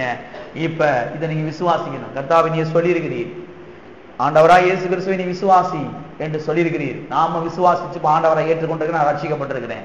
பிறகு நீ சொல்லியிருக்கிறீர் உன் வீட்டாரெல்லாம் ரட்சிக்கப்படுவார் என்று சொல்லியிருக்கிறீர்ப்பா. இந்த வசனத்தை என்னுடைய வாழ்க்கையில் என்ன செய்யும்? உறுதிப்படுத்தும். எனக்கு பலிக்க செய்ய ஆண்டவர் என்று விசுவாசிக்கும் பொழுது, வாயத்திலிருந்து சொல்லும் பொழுது நான் சொல்லுகிறேன், கர்த்தர் குடும்பங்களிலே கிரியை செய்ய ஆரம்பிப்பார். கர்த்தர் குடும்பத்தில் வேலை செய்ய ஆரம்பிப்பார். நீங்க போய் கையை பிடிச்சு உம்முடைய சர்ச்சுக்கு வாவான்னு கூப்பிடாம கூட இருக்கலாம். நான் சொல்றேன், கர்த்தர் இழுத்து கொண்டு வந்து இங்க உட்கார வைப்பாரு. ஆமென். கர்த்தர் இழுத்து கொண்டு வந்து என்ன வரைக்கும் கொண்டு வந்து உட்கார வைப்பாரு. தேவனாலே கூடாத காரியம் ஒன்றும் இல்லை. ஆனா ஒண்ணு நீங்க விசுவாசிக்கணும். கர்த்தாவே உடைய இரக்கங்கள் எங்கள் குடும்பத்திலே வேலை செய்யட்டும் ஆண்டவரே. என் பிள்ளை மேல உடைய இறக்கம் வேலை செய்யட்டும், என் புருஷன் மேல உடைய இறக்கம் வேலை செய்யட்டும், என் மனைவி மேல உடைய இறக்கம் வேலை செய்யட்டும் ஆண்டவரே, என் தொழில் மேல உடைய இறக்கம் வேலை செய்யட்டும் ஆண்டவர் சொல்லி பாருங்க. நீங்க ஜெபிக்கும் பொழுது நான் சொல்றேன், தேவனுடைய இரக்கம் அவர்களை இங்க இழுத்து கொண்டு வரும். ஆமென். நீங்க இழுத்துட்டு வர முடியாது, தேவனுடைய இரக்கம் என்ன செய்யும், அவர்களை இங்க இழுத்து கொண்டு வரும். எத்தனை விசுவாசிக்கிறீங்க? எல்லா கரங்களுக்கு சொல்லுவோம், தேவனே உடைய இரக்கம் என்னுடைய வீட்டாரை எல்லாம் இங்க இழுத்து கொண்டு வந்து சேர்த்ததுக்காக ஸ்தோத்திரம். எல்லா கரங்களை தட்டி கர்த்தரை ஸ்தோத்திரிப்போம். தேவனுடைய இரக்கம் இங்க இழுத்து கொண்டு வந்து என்ன செய்யும், உட்கார வைக்கும். அது மட்டும் இல்ல, நம்முடைய தேவன் குடும்பத்தை பிரிக்கிறவர் அல்ல, அவர் குடும்பத்தை இணைத்து வைக்கிறவர் என்பதை நீங்கள் சத்தியவேதத்திலிருந்து இன்னும் ஆழமாக புரிந்து கொள்ள வேண்டும். கவனிங்க, குடும்ப பிரிவினைக்கு 1000 காரணங்கள் இருக்கலாம், அதற்கு தேவன் காரணம் கிடையவே கிடையாது என்பதை முதலாவது நீங்கள் புரிந்து கொள்ளணும். அநேகருடைய பெரிய ஒரு ஆதங்கம் என்னன்னா, கடவுள் தாயா இப்படி என் குடும்பத்தை பிரிச்சு விட்டாரு, கடவுள் இல்லாமையா இப்படி நடந்திருக்கும், கடவுளுக்கு தெரியாம அப்படி நடந்திருக்கும் என்று பாருங்கள் அநேகர் ஆதங்கப்படுகிறார்கள். இது முற்றிலும் தவறு. குடும்ப பிரிவினைக்கு தேவன் காரணம் கிடையவே கிடையாது. குடும்பத்தை தேவன் பிரிக்கிறவர் கிடையவே கிடையாது. அவர் குடும்பத்தை இணைத்து வைக்கிறவராக இருக்கிறார். குடும்பத்தை கட்டி எழுப்புகிற தேவனாக அவர் இருக்கிறார். எனவே இதை நீங்கள் சரியாக புரிந்து கொள்ள வேண்டும். இன்னைக்கு பாருங்க, குடும்பத்தை பிரிக்கிறதுக்கு இன்னைக்கு உலகத்துல எவ்வளவு பேர் இருக்கிறாங்க, யாரோ இருக்கிறாங்க குடும்பத்தை பிரிக்கிறதுக்கு. ஆனா தேவன் குடும்பத்தை பிரிக்கிறவர் கிடையவே கிடையாது. வாசிப்போம், மத்தேயு 19ஆம் அதிகாரம், மத்தேயு 19ஆம் அதிகாரம் 4 முதல். அவர்களுக்கு இயேசு பிரதியுத்தரமாக, ஆதியிலே மனுஷரை உண்டாக்கினவர் அவர்களை ஆணும் பெண்ணுமாக உண்டாக்கினார் என்பதையும், இது நிமித்தம் புருஷனானவன் தன் தகப்பனையும் தன் தாயையும் விட்டு தன் மனைவியோடே இசைந்திருப்பான், அவர்கள் இருவரும் ஒரே மாம்சமாய் இருப்பார்கள் என்றும் அவர் சொன்னதையும் நீங்கள் வாசிக்கவில்லையா? இப்படி இருக்கிறபடினால் அவர்கள் இருவராயிராமல் ஒரே மாம்சமாய் இருக்கிறார்கள். ஆகையால் தேவன் இணைத்ததை மனுஷன் பிரிக்காதிருக்க கடவன் என்றார். தேவன் இணைத்ததை மனுஷன் பிரிக்காதிருக்க கடவன். யார் இணைத்ததை? யாரு பிரிக்காதிருக்க கடவன்? அப்ப கர்த்தர் என்ன சொல்றாருன்னா, மனுஷன் தான் பிரிக்கிற வேலையில இருக்கிறான். இந்த மனுஷனுக்கு பின்னால யார் இருக்கிறா? பிசாசு இருக்கிறா. தேவன் கிடையவே கிடையாது. தேவன் இணைத்ததை, தேவன், இந்த வார்த்தை கவனிங்க, தேவன் இணைத்ததை தேவன் என்னைக்கு பிரிக்க மாட்டாரு, மனுஷன் தான் பிரிக்கிறான். அதுக்கு பாருங்க, பிசாசுடைய கையாளா இருக்கிறான் சில ஆளு, சில மனுஷன், சில மனுஷி பிசாசுடைய கையாள, பிசாசுடைய வேலையாளா இருக்கிறான் பாருங்க. பிசாசு அவங்களை பயன்படுத்துறான் பாருங்க குடும்பத்தை பிரிக்கிறதுக்கு. எனவே தேவனுடைய பிள்ளைகள் நீங்கள் தெளிவாய் புரிந்து கொள்ளணும், தேவன் குடும்பத்தை பிரிக்கிறவர் கிடையவே கிடையாது. 4ஆம் வசனத்திலே நாம் வாசிக்கிறோம், ஆணும் பெண்ணுமாக உண்டாக்கினார். எப்படி உண்டாக்கினாரு? அதாவது ஆதியிலேயே கர்த்தர் என்ன பண்ணார்னா ஒரு குடும்பத்தை உண்டாக்கினார் சொல்றாரு. ஆணும் பெண்ணுமாக உண்டாக்கினார் என்ன அர்த்தம்? குடும்பத்தை உண்டாக்கினார் என்று அர்த்தம். குடும்பத்தை உண்டாக்கினார் என்று அர்த்தம். வார்த்தை சொன்னேன் இல்லையா, தேவன் ஆதியில ஒரு சர்ச்சை உண்டாகல. சர்ச்சை உண்டாக்கி ஆதாம கூப்பிட்டு நீ தான் பாஸ்டரா இருக்கணும், ஏவாளை கூப்பிட்டு நீ தான் உட்காந்து விசுவாசியா இருந்து பாட்டு பாடணும்னு சொல்லி சொல்லல. கர்த்தர் ஆதியிலே என்ன செஞ்சாரு? ஒரு குடும்பத்தை உண்டாக்கினார். 6ஆம் வசனத்துல வாசிக்கிறோம், தேவன் இணைத்ததை. யார் இணைத்ததை? தேவன் இணைத்ததை. கவனிங்க, தேவனே இணைத்து விட்டு பிறகு தேவனே என்ன செய்ய மாட்டார்? பிரித்து வைக்க மாட்டார். எத்தனைக்கு புரியுது? நீங்க அம்மூர்ல சொல்லுவாங்க, பிள்ளையும் கிள்ளி விட்டுக்கிட்டு தொற்றை என்ன செய்வாங்க? ஆட்டுவாங்க. அப்படி ஆட்டி வைக்கலாம். நீங்க சிலருக்கு இல்லைன்னு மண்டே ஆட்டுறாங்க, ஏன்னா மனசு வரமாட்டேங்குது. சே, பச்சை பிள்ளைய போய் அப்படி கிள்ளி நறுக்குன்னு கிள்ளி அழுக வச்சு அப்புறம் அவங்க அம்மா வந்து நடிக்கிறது ஆட்டுற மாதிரி பாருங்க. சின்ன காரியத்தை செய்ய மாட்டோம் நம்ம. கர்த்தர் சொல்றாரு, நீயே செய்ய மாட்டேன்னா நான் எப்படி செய்வேன்? என்னை யார் என்பதை நீ புரிந்து கொள். உங்க அப்பா யார், நீ ஆராதிக்கிற உன்னுடைய தேவன் யார் என்பதை நீ புரிந்து கொள். உன் குடும்பம் இன்னைக்கு பிரிஞ்சு கிடக்கிறதுக்கு காரணம் 1000 காரணங்கள் இருக்கலாம், பிசாசு காரணமா இருக்கலாம். ஆனா நான் காரணம் இல்லை என்பதை நீ முதலாவது உன்னுடைய மனதிலே பதித்து வை என்று கர்த்தர் சொல்கிறார். ஆமென். தேவன் மேல கசப்பே வந்துடக்கூடாதுங்க. கசப்பு வந்துடவே கூடாது. கர்த்தர் காரணம் கிடையவே கிடையாது. எனவே பாருங்க, இன்றைக்கு அநேக ஜனங்களுடைய ஆதங்கம் எப்படி இருக்குன்னா, கடவுள் தாயா என் குடும்பத்தை இப்படி என்ன செஞ்சுட்டாரு, சின்ன பண்ணமா ஆக்கி வச்சுட்டாருன்னு சொல்லி பாருங்க அவன் நினைக்கிறாங்க. இது முற்றிலும் முற்றிலும் தவறு. அருமையான தேவனுடைய பிள்ளைகளே, நம்முடைய தேவன் பிரிவினைக்கு காரணர் அல்ல. நம்முடைய தேவன் பிரிவினைக்கு காரணர் அல்ல. அது மாத்திரம் இல்ல, இந்த 4வது வசனத்துல கவனிக்க வேண்டிய இன்னொரு வார்த்தை என்னன்னா, ஆதியிலிருந்தே. எல்லாம் சொல்லுங்க, ஆதியிலிருந்தே. எப்ப இருந்தே? பாதியிலே இருந்தா? ஆதியிலிருந்தே. 8வது வசனத்துல சொல்லப்பட்டிருக்கிறது ஆதி முதலாய். அந்த வார்த்தை கவனிங்க. 8வது வசனத்துல ஆதி முதலாய் என்று எழுதப்பட்டிருக்கிறது. 4வது வசனத்துல ஆதியிலிருந்தே என்று எழுதப்பட்டிருக்கிறது. இதன் அர்த்தம் என்னவென்றால், ஆதியிலிருந்தே தேவன் குடும்பத்தின் மீது அக்கறை உள்ளவராயிருக்கிறார். ஆதியிலிருந்தே தேவன் குடும்பத்தை இணைத்து வைக்கிற தேவனாக இருக்கிறார். ஆதியிலிருந்தே தேவன் குடும்பத்தை சமாதானத்தினாலே நிரப்புகிறவராய் இருக்கிறார். ஆதியிலிருந்தே, பாதியிலிருந்து இல்ல, ஆதியிலிருந்தே நம்முடைய தேவன் குடும்பத்தை இணைத்து வைத்து, குடும்பத்தை வாழ வைத்து, குடும்பத்தை கட்டி எழுப்பி அதை சமாதானத்தினாலே நிரப்புகிறவராக இருக்கிறார். எனவே பிரிந்து கிடக்கிற உங்கள் குடும்பத்தை கர்த்தர் நிச்சயமாக இணைத்து வைப்பார். ஆமென். சிலர்லாம் பாருங்க என்ன தீர்மானத்துக்கு வந்துட்டாங்கன்னா, இவ்வளவு நாள் இணையாத குடும்பம் இனிமேல இணைய போகுது. உங்க புத்தியை முதல்ல மாத்துங்க. அவங்க ஒரு காங்கிரீட் போட்ட மாதிரி பாருங்க உறுதி ஆயிட்டாங்க. இனிமேல் என்னைக்கு செய்திய குடும்பம். சில சிரிக்கிறீங்க, இந்த மனுஷன் கரெக்டா சொல்றாரு சொல்லி கவனிங்க. சிலர்லாம் அப்படி காங்கிரீட் போட்ட மாதிரி, நல்லா உடகள்லாம் வச்சு கட்டின மாதிரி, கம்பி மீலாம் போட்டு நல்லா ஸ்ட்ராங்கா கட்டின மாதிரி அவங்க சொல்றாங்க, நீங்க என்ன வேணா செஞ்சுக்கீங்க, என் குடும்பம் இணையாது. நான் சொல்றேன், நீங்க சாகுற வரைக்கும் குடும்பம் இணையாது. உங்க பேச்சு என்னைக்கு மாறுதோ, உங்க புத்தி என்னைக்கு மாறுதோ, அன்னைக்கு தான் கண்டிப்பா என்ன செய்யும், உங்க குடும்பம் இணையும். எனவே பாருங்க, கர்த்தரோடு அப்படியே போக ஆரம்பிக்கணும் பாருங்க. அதான் சரியான ஒரு எண்ணங்கள் பாருங்க, ஒரு குணம் பாருங்க. கர்த்தரோடு அப்படியே இணக்கமா போகக்கூடிய ஒரு சுபாவம், அதை வளர்த்துக்குங்க. இன்னைக்கு ஒருவேளை குடும்பம் இணையாம இருக்கலாம், இன்னைக்கு ஒருவேளை குடும்பம் வேற மாதிரி இருக்கலாம். இதை பார்க்காதீங்க. கர்த்தருடைய வாக்கு தத்தங்களை பாருங்கள், கர்த்தருடைய வார்த்தையை பாருங்கள், கர்த்தருடைய கல்வாரியை பாருங்கள், அவருடைய ரத்தத்தை பாருங்கள். இயேசு கல்வாரி சிலுவையிலே அவர் பிரிக்கப்பட்டார், பிரிக்கப்பட்டவர் தொங்கினார். இயேசு கிறிஸ்து கல்வாரி சிலுவையிலே கதறி அழுதார், என் தேவனே என் தேவனே ஏன் என்னை கைவிட்டீர், ஏன் ஆண்டவரே என் ஜெபத்தை கேட்க மாட்டேங்கிறீன்னு சொல்லி பாருங்க. கல்வாரி சிலுவையிலே இயேசு பிதாவாகிய தேவனை நோக்கி கதறினார். எதற்காக? உங்கள் குடும்பத்தை இணைத்து வைப்பதற்காக. ஆமென். அவர் கல்வாரி சிலுவையிலே பிரிக்கப்பட்டார். எதற்காக? நம்மை இணைத்து வைப்பதற்காக. பிதாவாகிய தேவனோடு கூட நம்ம இணைத்து வைப்பதற்காக இயேசு பிரிக்கப்பட்டார். பிதாவாகிய தேவனோடு இணைத்து வைக்கிறதுக்காக மாத்திரமல்ல, பிரிந்து கிடக்கிற குடும்பத்தை இணைத்து வைப்பதற்காக இயேசு செய்தார், பிரிக்கப்பட்டார். அருமையான தேவனுடைய பிள்ளைகளே, எனவே அந்த காங்கிரீட் மாதிரி இருக்கக்கூடிய அதெல்லாம் முதல்ல உங்க வாயை வச்சு உடைச்சிருங்க. முதல்ல காங்கிரீட் மாதிரி அடிச்சு வச்சு நீங்க பாருங்க, என் குடும்பம் என்னைக்கு இணையாது, என் மகனா அவன் என்னைக்கு என்கிட்ட வந்து சேர மாட்டேன், என் புருஷனா இந்த ஜென்மத்தில் அந்த வரமாட்டேன். இவங்க காங்கிரீட் மாதிரி என்ன செய்யறாங்க, உறுதியா. நல்லா அமைதியா இருக்கிறீங்க, ரொம்ப அமைதியா இருக்கிறீங்க, உறுதியா இருக்கிறாங்க. என் மனைவியா அவ என்னைக்கு என்ன செய்ய மாட்டான், வரமாட்டான். இவங்க உறுதியா இருக்கிறாங்க. எங்க அப்பா அம்மாவா அவங்க வரவே மாட்டாங்க அப்படின்னு சொல்லி இவங்க உறுதியா நிக்கிறாங்க பாருங்க. கர்த்தர் சொல்றாரு, ஆனா தவறான உறுதியில நீ என்ன செய்யாத, நிக்கவே நிக்காத.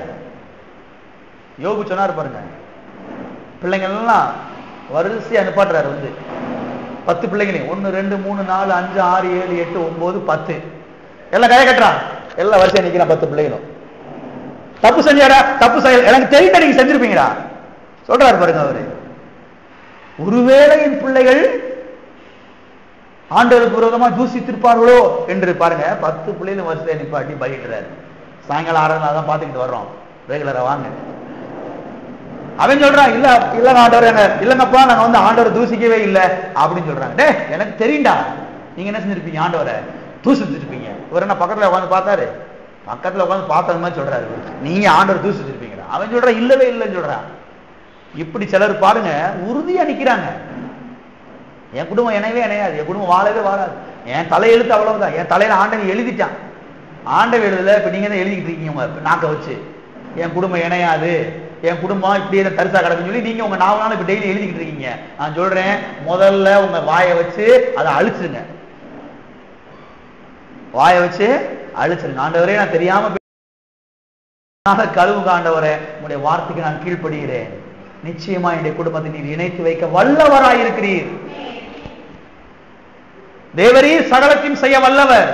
தேவரீர் செய்ய நினைத்தது தடைபடாது. எல்லாவற்றையும் செய்ய முடியும் ஆண்டவரே. தகப்பனே, கண்மலையிலிருந்து தண்ணீரை வெளியே கொண்டு வந்தீர் ஆண்டவரே. அன்னைக்கு இஸ்ரவேல் மக்கள் 30 லட்சம் மக்கள் தண்ணி பாருங்க அவங்களுக்கு தேவைப்பட்டுச்சு. கண்மலையை 2ஆ பிளந்து அங்கிருந்து தண்ணியை கொண்டு வந்து அவர்களை நீ வந்து தாகத்தை தீர்த்தீர் ஆண்டவரே. அதவே உமால செய்ய முடியும்னா, கல்லான புருஷனுடைய இருதயத்தை நீ சதையான இருதயமாய் மாற்றி என்னோடு கூட வந்து இணைத்து வைக்க உமால முடியும் ஆண்டவரே. இப்படிலாம் பேசணும், இப்படிலாம் விசுவாசிக்கணும், இப்படிலாம் மனதில் என்ன செய்யணும்? தியானிக்கணும். கர்த்தர் குடும்பத்தை இணைத்து வைத்து விட்டாரு, தியானிக்கணும்.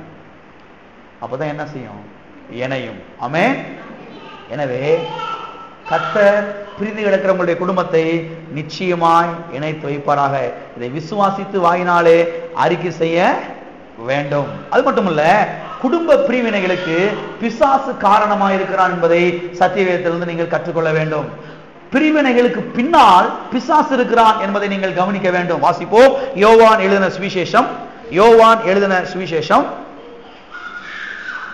சில பாஸ்டருடைய குடும்பங்கள் கூட பிரிந்து கிடக்கிறதாக நம்ம வந்து கேள்விப்படுறோம். உங்களுக்கு தெரியுதே இல்லையோ, நாங்க பாஸ்டரா இருக்கிறனால சில செய்தியெல்லாம் எங்களுக்கு வரும். சிலெல்லாம் பார்த்தவங்க நேரடியாக சொல்லுவாங்க, பெரிய ஊழியக்காரு பாவம் அவங்க மனைவி டைவர்ஸ் வாங்கிட்டு போயிட்டாங்களாம். பாஸ்டருடைய மனைவி டைவர்ஸ் வாங்கிட்டு போயிட்டாங்களாம் அப்படின்னு சொல்லி கேட்கும்போது எங்களுக்குலாம் ரொம்ப மனசு கஷ்டமா இருக்குது. ஒரு விசுவாசிகளுக்கு மாதிரியா இருக்கக்கூடிய ஒரு குடும்பம், அந்த குடும்பமே என்ன செஞ்சு போச்சு, இப்படி பிரிஞ்சு கிடக்குதே சொல்லி பாருங்க, சங்கடமா இருக்குது இல்லையா? அந்த 2-3 குடும்பங்களை கேள்விப்பட்ட சமீபத்தில். என் மூத்த மக இருக்கிறா, அவங்க கூட படிக்கிற ஒரு பிள்ளை, அவங்க அப்பா பாஸ்ட் பாருங்க, அவங்க அப்பா பாருங்க அம்மாவும் சண்டை போட்டு பிரிஞ்சு போயிட்டாங்கன்னு சொல்லி போய் சொல்லிக்கிட்டு இருந்தா என்கிட்ட. அன்னைக்கு ஊழியம் பண்றாங்க, பாஸ்டர் இருக்கிறாங்க, பிரிஞ்சுட்டாங்க, ஊழியமும் க்ளோஸ், குடும்பமும் க்ளோஸ். இப்ப மற்றவங்களுக்கு ஒரு கேள்வி வருது, ஏன் இவங்களுக்கு அப்ப கர்த்தர் இல்லாம யார் செஞ்சிருப்பா என்கிற ஒரு கேள்வி வருது. அப்ப கர்த்தர் தானே பிரிச்சிருக்கணும். ஒரு பாஸ்டருடைய குடும்பம் பிரிஞ்சு போச்சுன்னா அதுக்கு யார் காரணமா இருக்கணும்? தப்பு கணக்கு போடக்கூடாது, தப்பு கணக்கு போடாதீர்கள். பாஸ்டருடைய குடும்பம் ஒருவேளை பிரிஞ்சிருந்தா கூட அது கர்த்தர் தான் காரணமா இருக்குங்கிற முடிவுக்கு நீங்க வரக்கூடாது. குடும்பம் பிரிஞ்சிச்சுன்னா அதுக்கு பின்னால கர்த்தர் கிடையாது, பிசாசு தான் இருக்கிறான். சில காரியங்கள்லாம் உறுதி அணிக்கணும், சில காரியங்கள்லாம் உறுதியா இருக்கணும். அவங்க பெரிய ஊழியக்காரு, அவருக்கே வியாதி வந்துருச்சு, நிச்சயமாய் அந்த வியாதிக்கு பின்னாடி பிசாசு தான் இருக்கிறான். அந்த பெரிய பாஸ்டருக்கு வியாதி வந்ததுனால கர்த்தர் வியாதியை கொடுத்தாருன்ற அர்த்தம் கிடையவே கிடையாது. மண்டை குழம்பி போயக்கூடாது, தெளிவாக இருக்க வேண்டும். சில ஊழியக்காரங்க டிவியில வந்து சொல்லுவாங்க, கர்த்தர் என் கையை ஒடிச்சு விட்டாரு. ஒருத்தர் சொன்னதை நானே கேட்டேன் டிவியில. யாரோ எங்கேயோ போனப்ப, நான் இந்த டிவியில பார்க்க மாட்டேன் எப்பயுமே இந்த மாதிரி டிவிலாம் பேர சொல்ல விரும்பல, டிவி பேரலாம் அதெல்லாம் பார்க்கறதே கிடையாது. எனக்கு தெரியும் இவங்க குழம்பி போய் கிடக்குறாங்க, இதை பார்த்தா குழம்பி நம்மளை வகுத்த ஓட விட்டுருவாங்க சொல்லி எனக்கு தெரியும். ஆனால் நாங்கள் எப்பவுமே இதை பார்க்கறதே கிடையாது. அவர் சொன்னார் பாருங்க, ஆமாம்மா மதுரையில் நான் வந்துருச்சு. மதுரையில் ஒரு நாள் சோழம் வந்தாங்க பேருந்து எங்கள் அக்கா வீட்டுக்கு. அங்கே போனப்போ அவங்க பார்த்துக்கிட்டு இருந்தாங்க. அப்போ அவர் சொல்றாரு, இந்த கை எனக்கு ஒடிஞ்சு போய் என் கைக்குள்ள பிளேட் வச்சிருக்கிறாங்க அப்படின்னு சொன்னாரு. கைக்குள்ள பிளேட் வச்சிருக்காங்க சொன்னார் அந்த பாஸ்ட். Rights, okay. அவர் என்ன சொல்ல வர்றாரு, என் கை ஒடிஞ்சனாலதான் நான் கர்த்தரை தேடினேன். என் கை ஒடியலைன்னா நான் கர்த்தரை இருக்க மாட்டேன். தேடி இருக்கேன். உங்களுக்கு அறிவு இல்லை கர்த்தரை தேடணும்னு சொல்லி, அதுக்கு நாங்க என்ன செய்யறது? அப்ப கையை ஒடிச்சாதான் கர்த்தரை தேடுவாரா? அப்ப இருக்கும் கையை ஒடிக்க வேண்டியதான். இன்னைக்கு எத்தனை சர்ச்சுக்கு வரலங்க, இன்னைக்கு அநேக விசுவாசி சபைக்கு வரல இல்லையா? அதுக்காண்டி ஒவ்வொரு வீட்டுக்கு போய் கர்த்தர் கையை ஒடிச்சாரா என்ன ஆகும்? அடுத்த வாரம் இதுவும் வரமாட்டான்ல. பாருங்க, புத்தி பிறண்டு போய் கிடக்கு பாருங்க. பெரிய பெரிய பாஸ்டரா இருக்கிறவங்களுக்கு கூட புத்தி பிறண்டு போய் கிடக்கு பாருங்க. அதனால தான் நல்ல சபைக்கு போகணும்னு சொல்றது. நான் சொல்றேன், நீங்க எல்லாம் பாக்கியவான்கள், நல்ல இடத்துல கர்த்தர் வச்சிருக்கிறார். நல்ல இடத்துல வச்சிருக்கிறாரு. கர்த்தருக்கு கோடி நன்றி செலுத்தணும். கர்த்தர் நல்ல வசனத்தை போதிக்கிற சபையில் வச்சிருக்கீங்களே, உங்களுக்கு நன்றி ஆண்டவரே, உங்களுக்கு நன்றி சொல்லணும் பாருங்க. அவர் சொல்றதை பார்த்து எனக்கே ஒரு மாதிரி ஆகி போச்சு. கர்த்தர் கையை ஒடிச்சிட்டாரு, என் கைக்குள்ள பிளேட் வச்சிருக்கிறாங்க. அதுக்கு பிறகுதான் நான் கர்த்தரை ஒழுங்கா தேடினேன். அதுக்கு முதல்ல நல்லா தேடி இருக்கலாம், இன்னமும் நல்லா இருந்திருக்கலாம். உங்களுக்கு அறிவில்லாம போச்சு, அது எதுக்கு போட்டு குழப்பறீங்க இப்ப இருக்கிறவங்களையும் போட்டு. எனவே நம்முடைய தேவன் குடும்பத்தை பிரிக்கிறவர் அல்ல, கையை ஒடிக்கிறவர் அல்ல, மண்டையை ஒடிக்கிறவர் அல்ல, காலை ஒடிக்கிறவர் அல்ல. ஒரு பெரிய பாஷா இருக்கலாம், அவங்க குடும்பம் கூட பிரிஞ்சு போயிருந்திருக்கலாம். அதுக்கும் தேவன் காரணம் கிடையவே கிடையாது. அவைகளுக்கு பின்னால பிசாசு தான் என்ன செய்யறான், இருக்கிறான். வாசிப்போம். யோவான் எழுதின சுவிசேஷம் 10ஆம் அதிகாரம் 10ஆம் வசனம். யோவான் 10:10. திருடன் திருடவும் கொல்லவும் அழிக்கவும் வருகிறானே அன்றி வேறே ஒன்றுக்கும் வரான். போதும். இங்கே கர்த்தர் பிசாசை குறித்து சொல்லுகிறார். பிசாசு 3 காரியத்துக்காக வர்றான். ஒன்னு திருட வர்றான், 2வது கொல்ல வர்றான், 3வது அழிக்க வர்றான். இது என்னைக்குமே நீங்க மறக்க கூடாது. பிசாசு எதுக்கு வர்றான்? பாப்பா 2 பேரும் ஓடி பிடிச்சு விளையாடுவோம், அதுக்கு வர்றான். கிச்சு கிச்சு தாம்பாள விளையாடுவோம், அப்படி நான் விளையாடுறதுக்கு உங்க கூட வர்றான். பிசாசு எதுக்குங்க வர்றான்? திருட வர்றான், கொல்ல வர்றான், அழிக்க வர்றான். சரி, எதை திருட வர்றான்? அதான் கவனிக்கணும். எதை திருட வருகிறான்? குடும்ப உறவை திருட வருகிறான், குடும்ப ஐக்கியத்தை திருட வருகிறான், குடும்ப சமாதானத்தை திருட வருகிறான், குடும்ப சந்தோஷத்தை திருட வருகிறான், குடும்ப நிம்மதியை திருட வருகிறான், குடும்ப செழிப்பை திருட வருகிறான், குடும்பத்தில் இருக்கக்கூடிய செல்வ செழிப்பை, பணத்தை, ஐஸ்வரியத்தை திருட வருகிறான், குடும்ப பாதுகாவலை திருட வருகிறான். பிசாசு அதுக்கு தான் வர்றான். எனவே அன்றைக்கும் இன்றைக்கும் என்றைக்கும் பிசாசு எப்படிப்பட்ட வேலையில் இருக்கிறான் என்றால் குடும்பத்தை அழிக்கிற வேலையிலே தான் இருக்கிறான், குடும்ப சமாதானத்தை திருடுகிற வேலையிலே தான் அவன் இருக்கிறான். ஆகவே குடும்பத்தை அழிக்கிறவர் தேவன் கிடையாது, சமாதானத்தை திருடுகிறவர் தேவன் கிடையாது. அவர் சமாதானத்தை உங்கள் வாழ்க்கையிலே பெருக பண்ணுகிறவர். ஆமென். அவர் சமாதானத்தை கொடுக்கிறவர், சமாதானத்தை குடும்பத்தை நிரப்புகிறவர். இருக்கிற சமாதானத்தை எடுக்கிறவர் கிடையவே கிடையாது. அருமையான சில சத்தியங்களின் மேலே நீங்கள் உறுதியாய் நிற்க வேண்டும். என்னுடைய தேவன் சமாதானத்தை எடுக்கிறவர் கிடையாது, நிம்மதி எடுக்கிறவர் கிடையாது, சுகத்தை எடுக்கிறவர் கிடையாது. சுகத்தை கொடுக்கிறவர், சமாதானத்தை கொடுக்கிறவர், சந்தோஷத்தை கொடுக்கிறவர், ஐஸ்வர்யத்தை கொடுக்கிறவர், செல்வத்தை கொடுக்கிறவர். உறுதியாய் சில காரியங்கள் நிற்க வேண்டும்.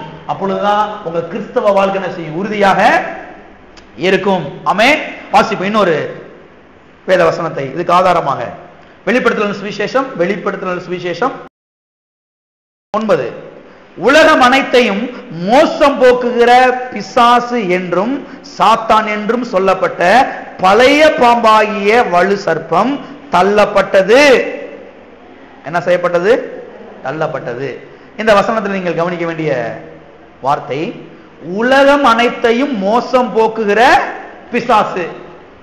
உலகம் அனைத்தையும் மோசம் போக்குகிற பிசாசு யாரு?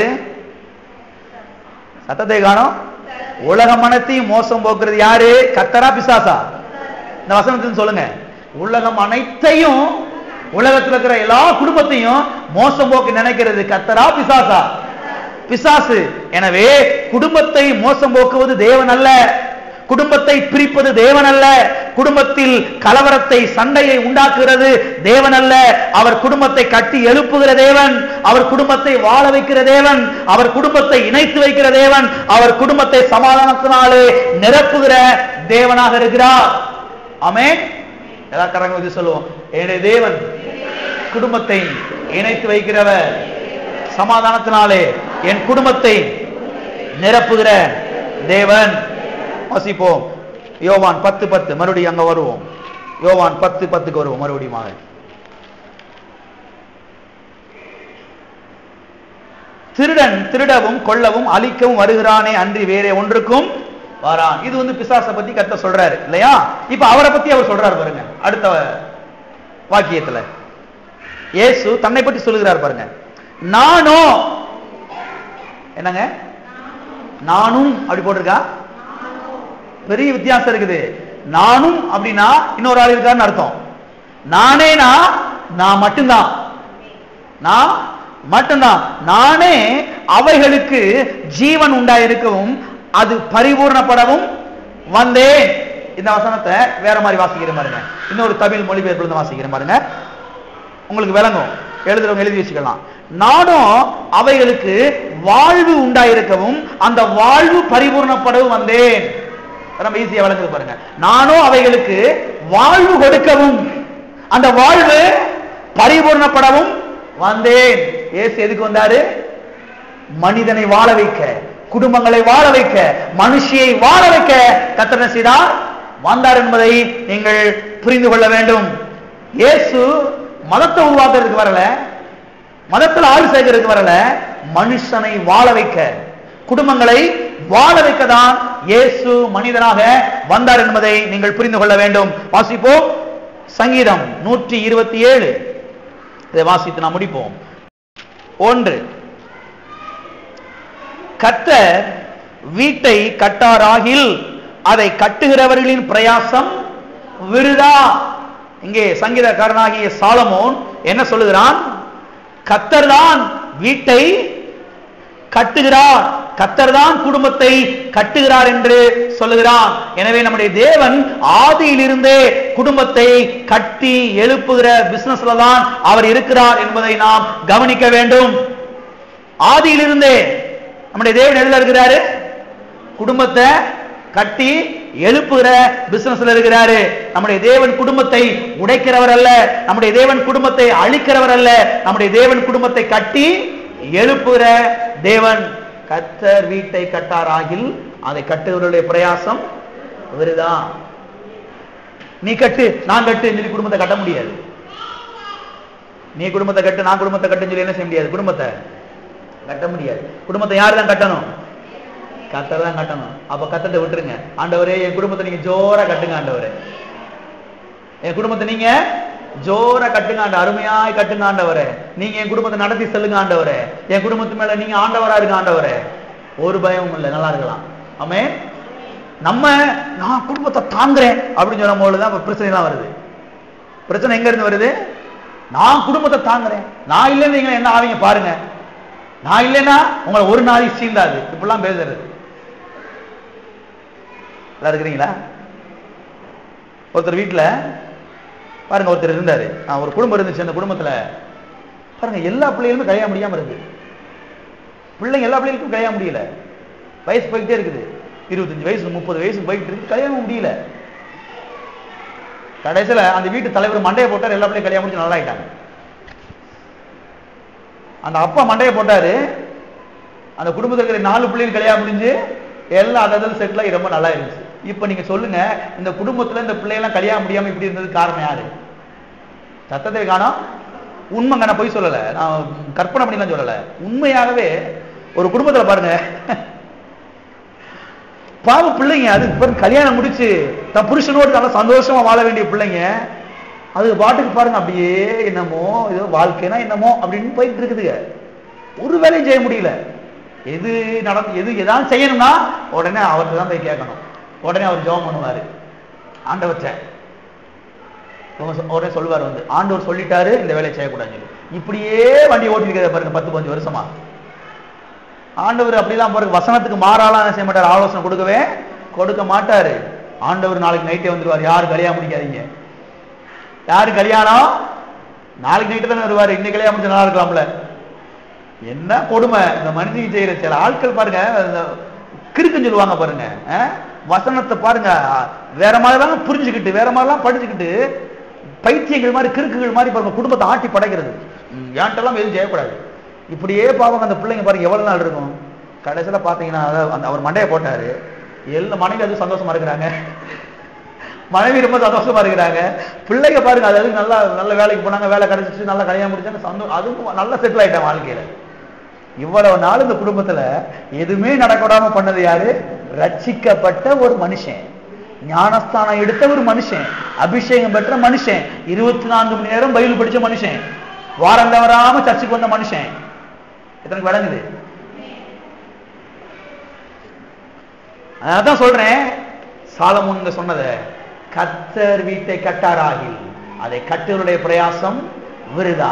கர்த்தாவே, குடும்பத்தை நீங்க கட்டுங்க, என் குடும்பத்தை நீங்க நடத்தி செல்லுங்க, என் குடும்பத்தை நீங்க போசிங்க, என் குடும்பத்து மேல நீங்க ஆண்டவரா இருங்க, எனக்கு முன் சென்று நீங்க நடத்தி செல்லுங்க ஆண்டவரே, எனக்கு ஆலோசனை கொடுங்க சொல்லி இப்படி போகும்போது நான் சொல்றேன், உங்க குடும்பம் பரலோகமா இருக்கும். ஆமென்.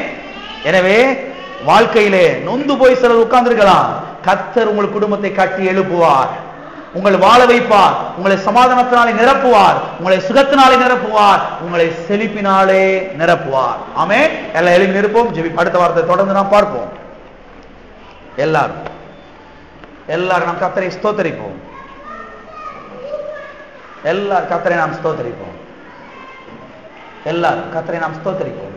கர்த்தருக்கு நன்றி செலுத்துவோம். கர்த்தாவே, என் குடும்பத்தின் மீது நீர் ஆண்டவராயிரும். வாயை திறந்து கர்த்தரை சொல்லுங்க. நான் தான் குடும்பத்தை தாங்கிக்கிட்டு இருக்கேன், அதெல்லாம் சொல்லாதீங்க. இனிமேல் நாளில் நீங்களா சட்னியா போடுவீங்க, நாளில் நீங்களா அனாதையாயிருவீங்க, அப்படிலாம் சொல்லாதீங்க. அறிவில்லாத வார்த்தைகள்லாம் பேசாதீங்க. நாளெல்லாம் நான் இல்லைன்னா உங்களெல்லாம் ஒரு நாளைக்கு சீந்தாது, இப்படிலாம் பேசாதீங்க. கர்த்தாவே, என் குடும்பத்தின் மேலே நீர் ஆண்டவராயிரும், என் குடும்பத்தின் மீது நீர் ஆண்டவராயிரும், என் குடும்பத்தை நீர் கட்டும், கட்டி எழுப்பும், என் குடும்பத்தை நீர் போசியும், என் தேவையில் நீர் சந்தியும் ஆண்டவரே. நீர் ஆண்டவராக இருந்து என் குடும்பத்தை நடத்தி செல்லும். நல்ல பிதாவே, கர்த்தராகிய இயேசு நாமத்தில் உம்முடைய சமூகத்திலே நாங்கள் வருகிறோம். ஆசீர்வதிக்கப்பட்ட அந்த வேலைக்காக நாங்கள் உமக்கு நன்றி செலுத்துகிற கர்த்தாவே. குடும்பங்களை வாழ வைக்கிறவரே, குடும்பங்களை இணைத்து வைக்கிறவரே, குடும்பங்களை ஆசீர்வதிக்கிறவரே, குடும்பங்களை இணைத்து வைத்து அந்த குடும்பத்தை சமாதானத்தினாலே நிரப்புகிறவரே, உமக்கு ஸ்தோத்திரம் ஆண்டவரே, உமக்கு ஸ்தோத்திரம். வந்திருக்கிற குடும்பங்களை நீர் வாழ வைத்ததுக்காக நன்றி, வாழ வைத்ததுக்காக நன்றி ஆண்டவரே. குடும்பங்கள் வாழ்ந்து சுகமாக இருக்கட்டும், வந்திருக்கிற குடும்பங்கள் வாழ்ந்து சுகமாக இருக்கட்டும் ஆண்டவரே.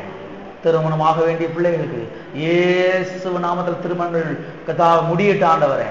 குடும்பமாய் மாறட்டவர்கள் இயேசு நாமத்தினாலே அவர்கள் குடும்பமாய் மாறட்டும். உங்களுடைய இரக்கங்கள் அவர்களை குடும்பமாய் மாற்றினதுக்காக ஸ்தோத்திரம் கர்த்தாவே. பிரிந்து கிடக்கிற குடும்பங்கள் இயேசு நாமத்தினாலே இணையட்டும் கர்த்தாவே. ஆதியிலிருந்தே நீர் குடும்பத்தை இணைத்து வைக்கிற தேவன் கர்த்தாவே. இன்றைக்கும் குடும்பங்களை நீர் இணைத்து வைத்து வாழ வைத்ததுக்காக உங்களுக்கு ஸ்தோத்திரம் ஆண்டவரே. தேவரீர் சகலத்தையும் செய்ய வல்லவர், தேவரீர் செய்ய நினைத்தது தடைவிடாது கர்த்தாவே. உங்களுக்கு ஸ்தோத்திரம். தேவனாலே கூடாத காரியம் ஒன்றுமில்லை என்று நாங்கள் வாசிக்கிறோமே.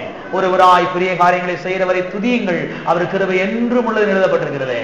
கர்த்தாவே, உம்மாலே எல்லாம் முடியும் என்பதை நாங்கள் விசுவாசிக்கிறோம். குடும்பங்களை வாழ வையும் இயேசு நாமத்தில் பிதாவே. என் ஆத்துமாவே கர்த்தரை ஸ்தோத்திரி,